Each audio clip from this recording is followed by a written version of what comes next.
तुम्ही पण याच पद्धतीने दहीपुरी बनवता का?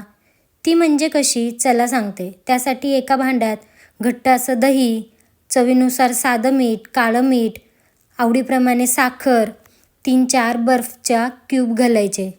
थोडंसं पाणी घालून एकत्र मिक्स करायचं. हे स्मूथ असं एकत्र मिक्स करायचं.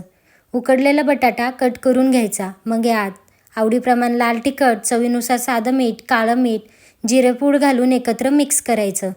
पुऱ्या सर्व या पद्धतीने फोडून घ्यायच्या. मग यात केलेला बटाट्याचा मसाला, आंबट-गोड चिंचेची चटणी, पुदिन्याची चटणी, बारीक चिरलेला कांदा आणि बनवलेलं आंबट-गोड असं दही घालायचं.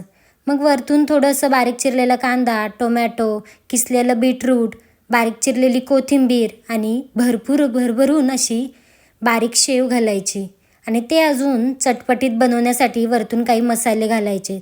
ते म्हणजे चाट मसाला, मिरेपूड, जिरेपूड आणि लाल तिखट, चवीनुसार साधं मीठ, काळं मीठ घालायचं. हे सर्व चटपटीत मसाले घालून झाले की थोडेसे डाळिंबाचे दाणे पण घालून घ्यायचे. मग काय तयार झाली ही आपली चटपटीत अशी दहीपुरी. दहीपुरी कोणाकोणाला आवडते त्यांनी नक्की कमेंट करून सांगा आणि रेसिपी कशी झाली तीही कमेंट करून सांगा.